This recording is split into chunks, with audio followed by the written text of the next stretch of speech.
غزہ میں اسکولاستی سائیڈ یعنی تعلیمی نظام کی منظم تباہی اکتوبر 2023 سے کھل کر سامنے آ چکی ہے۔ 80% اسکول مکمل طور پر ختم کر دیے گئے جبکہ مزید 15% شدید نقصان کا شکار ہوئے۔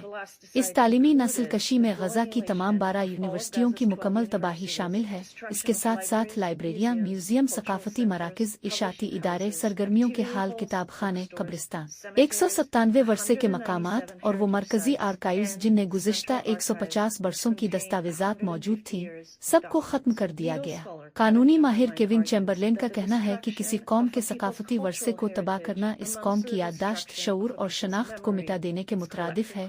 یہ دراصل نسلی صفائی کی ہی ایک شکل ہے۔ اور سیاسی ماہر چندنی دیسائی کے مطابق جب کسی قوم کے تعلیمی اور ثقافتی ڈھانچے کو جسمانی طور پر ختم کیا جائے تو اس سے ان کے علم، تاریخ، تہذیب، یادداشت، شناخت اور اقدار کو نسل در نسل منتقل کرنے کی تمام راہیں مسدود ہو جاتی ہیں۔ لہٰذا اسکولاستی سائیڈ صرف ایک ظلم نہیں بلکہ نسل کشی کی ایک نمایاں خصوصیت ہے۔